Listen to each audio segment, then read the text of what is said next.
Provinsi Bali atau Pulau Bali sering sekali dikenal sebagai Pulau Dewata atau pulau dengan 1000 puranya dan memiliki keindahan alam yang luar biasa. Selain dengan 1000 puranya, Pulau Bali ternyata memiliki 1000 sejarah di dalamnya. Seperti halnya daerah di Indonesia, Pulau Bali juga pernah memiliki masa lalu kelam sebagai medan peperangan. Salah satu yang paling terkenal adalah Puputan Margerane.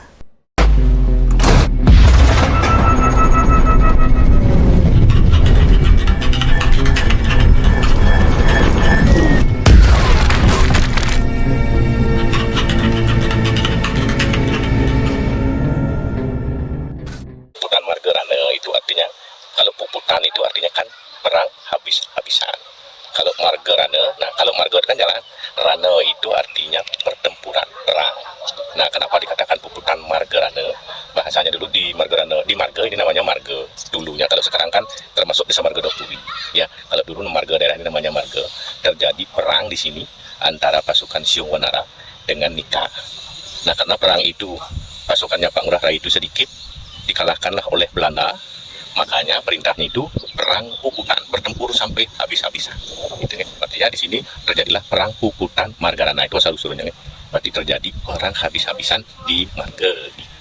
Perang Puputan, kalau Puputan itu di Bali kan banyak terjadi perang Puputan. Di Singaraja ada, di Badung, gitu kan perang banyak gitu. Kenapa namanya Puputan Margerane? Karena perang itu terjadi di Marge. Ya. Selain Puputan Margerane, di Bali sendiri terdapat puputan lainnya, seperti Puputan Jagaraga, Puputan Kusamba, Puputan Badung, dan Puputan Kelungkung. Puputan Margerane merupakan salah satu perang yang sangat terkenal karena dipimpin langsung oleh I Gusti Ngurah Rai. Karena kepopulerannya ini, hingga saat ini masih banyak kontroversi terkait kapan dan di mana tepat terjadinya peperangan ini.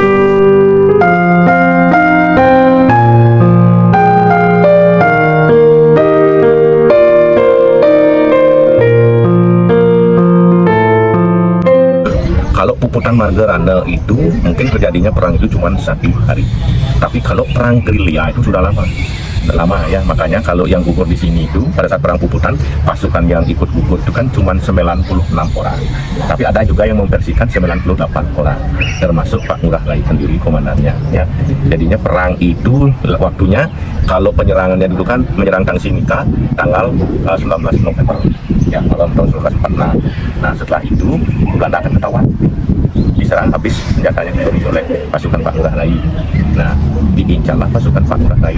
Kalau waktu posisi menyerang Tangsi Nika itu di Banjarbaru, ya, tepatnya di Pulau Dalempas.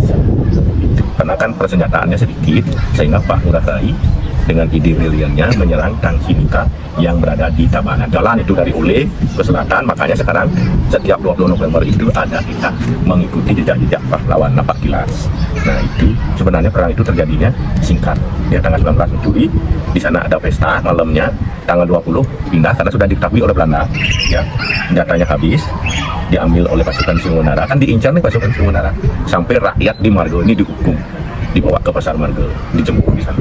Ditanya di mana pasukan Pak Ngurah Rai berada, tapi rakyat Marge itu kan tidak menjawab. Mau dipukul, mau dirobek pakai pisau, diam semua, masyarakat bungkam. Pokoknya semua bilang tidak tahu. Karena Pak Ngurah Rai tidak mau jadi banyak korban, akhirnya Pak Ngurah Rai pergilah ke tempat ini. Nah, kita duduk sekarang ini dulu adalah areal sawah dengan tanaman jagung yang banyak. Nah, pergi ke sini sampai di sini bertempur melawan pasukan Nika. Kalau pertama awalnya pasukan Nika itu kalah, diserang oleh pasukan Belanda, tapi mundur dia. Akhirnya perang berhenti sejenak, tapi tetap karena kita itu dulu punya mata-mata, ada orang yang menjadi mata-mata Nika, ya, namanya Gandek, ya, itu membuat pasukan kita tetap di posisi. Jadi pertempuran itu tanggal, boleh dibilang 18, 19, 20, tempuran yang hebat itu tanggal 20 November. Sehingga setiap 20 November kita memperingati sebagai Hari Puputan Margerane. Nah, Kekurangan bukanlah alasan untuk menyerah. Itulah kata-kata yang sangat tepat untuk menggambarkan keadaan rakyat Indonesia, khususnya yang terlibat langsung pada Puputan Margerane ini. Kisah ini berawal dari kekalahan Jepang di Pasifik tahun 1945. Belanda mencoba kembali merebut wilayah kekuasaannya Hindia Belanda. yang pada kala itu dirampas oleh Jepang. Namun, pada waktu itu, pasukan Indonesia telah berhasil merampas wilayah Hindia Belanda. Keadaan itu sangat krusial, kan? Dari kondisi tersebut, tentu pihak Belanda tidak serta-merta mau menerima keputusan itu.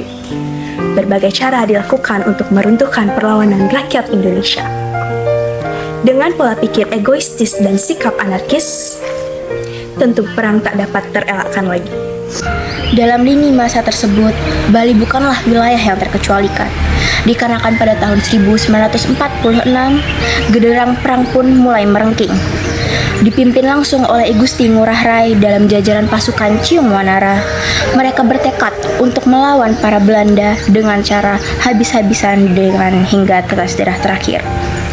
Kemudian, hal itu dapat dibuktikan pada surat kabar tanggal 18 Mei 1946 yang menyatakan tekad bangsa Indonesia dan rakyat Bali untuk mengambil hak hidupnya kembali. Hal itu dapat dibuktikan pada surat kabar tanggal 18 Mei 1946 yang menyatakan pertanda bahwa rakyat Bali ingin merebut kembali hak hidupnya dengan tertanda I Gusti Ngurah Rai sekali merdeka tetap merdeka.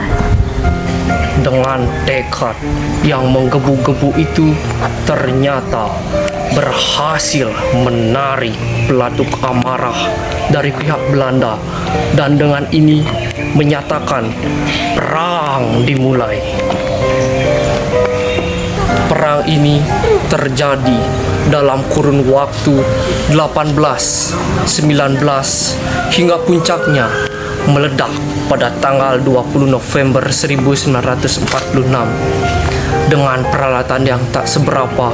Pasukan Cium Wanara dan warga Bali dengan gagahnya memberikan tetes air mata, keringat, dan titik darah penghabisannya untuk berteriak, "Puputan!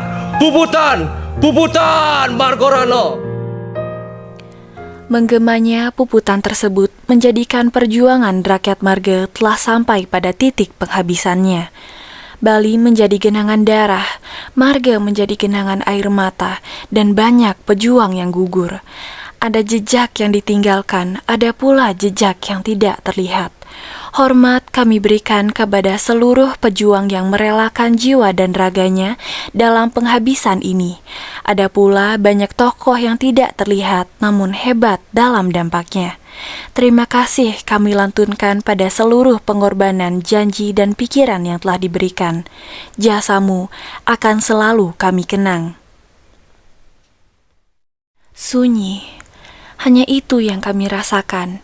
Kehilangan banyak jiwa, kehilangan banyak cinta. Sebuah dampak yang besar sangat terasa oleh rakyat Bali saat itu.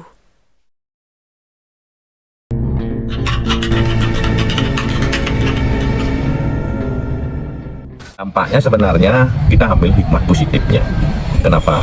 Di sini dulunya terjadi peristiwa heroik yang dikenang sepanjang masa, ya, yang dimana para pejuang itu tidak pernah memikirkan dirinya sendiri, tidak pernah memikirkan keluarganya, karena setetes darah itu adalah untuk mempertahankan tanah air ini. Dampaknya kepada masyarakat di sini, masyarakat marga itu sekarang merasa bangga luar biasa karena memiliki daerah yang akan selalu dikenang sepanjang masa. Jadi masyarakat di sini betul-betul menjaga Candi Pahlawan ini, keberadaan Candi Pahlawan ini, keberadaan monumen ini betul-betul menjaga, sehingga tidak menjadi nanti tinggal kenangan saja atau dilupakan, ya. Masyarakat sangat antusias, contohnya setiap 20 November ya, masyarakat desa adat Kelaci itu pasti melaksanakan ikut dalam upacara. Contohnya ikut dalam yang open gitu kan. Itu kan artinya bagaimana masyarakat itu menghormati perjuangan para pejuang. Dan seketurunan sekarang juga menjaga keberadaan daripada DPB Margarana. Walaupun di sini dikelola oleh yayasan, tapi masyarakat sekitar itu tidak bisa terlepas dari tanggung jawabnya memiliki monumen ini. Walaupun secara fisik kita tidak boleh menguasai karena ini milik bangsa. Ya, tapi secara kewilayahan tempat bahwa ini berada di wajib dijaga oleh semua masyarakat. Khususnya di Marga termasuk adik-adik juga. Ya, kalau adik-adik sekarang kan tugasnya belajar nih. salah satu cara menghormati beliau adalah kita belajar dengan baik, sehingga nanti tidak lagi terjadi penjajahan, ya. Kalau orang asing mungkin susah, mungkin sudah masuk untuk menjajah kita. Tapi sekarang kita dijajah oleh apa? Apa yang menjajah kita sekarang? Perkembangan zaman, ya. Kita dijajah oleh perkembangan zaman. Jadi makanya tetaplah ingat bahwa di Margarana itu dulu terjadi perang puputan untuk mempertahankan NKRI. Ya, bukan cuma Bali sebenarnya. Gitu. Telepak Ngurah Rai itu luar biasa. Beliau masih mengutarakan. Ya. Bangga. Satu kata yang menggambarkan perasaan rakyat Bali saat ini. Puputan Margarana telah menggema dan menjadi identitas bagi masyarakat lokal. Kami dikenal, kami diingat, dan kami dilestarikan. Begitulah petuah dari seluruh masyarakat lokal. Siapapun tidak akan menyangka bahwa tempat yang indah dan asri ini adalah dahulunya waduk tetes air mata dan darah. Namun saat ini, air mata dan darah itulah yang mengembangkan lingkungan ini menjadi sangat asri. Di tempat ini, Taman Pujaan Bangsa Margarana berdiri Candi Pahlawan Margarana, berdiri megah setinggi 17 meter dengan bentuk persegi 5. Di sini terpahat secara berangkai isi surat jawaban I Gusti Ngurah Rai, yaitu pemimpin Dewan Pejuang Bali, kepada Overste Termeulen, Belanda, yang menggambarkan kebesaran jiwa perjuangan dan patriotisme bangsa Indonesia umumnya dan masyarakat Bali khususnya.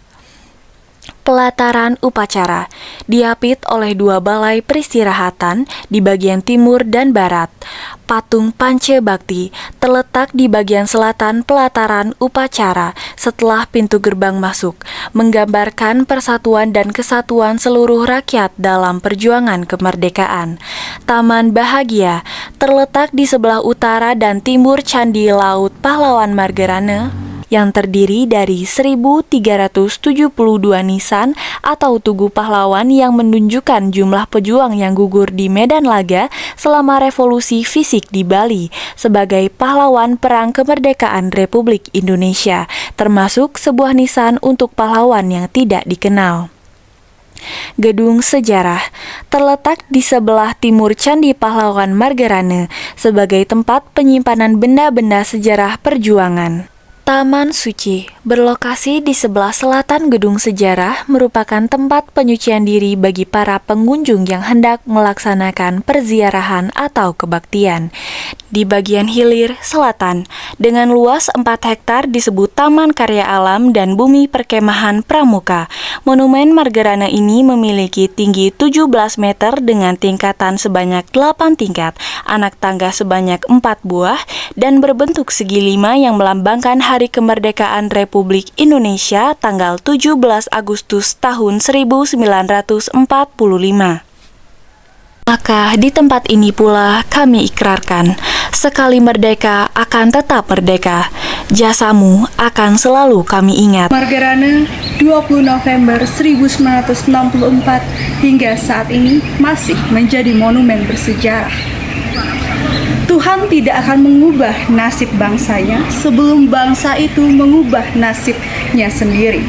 Maka dari itu, Margarana 16 September 2024, sekali merdeka, tetap merdeka. Tuhan tidak akan mengubah nasib bangsa itu sebelum bangsa itu yang mengubah nasibnya sendiri. Sekali merdeka, akan tetap merdeka.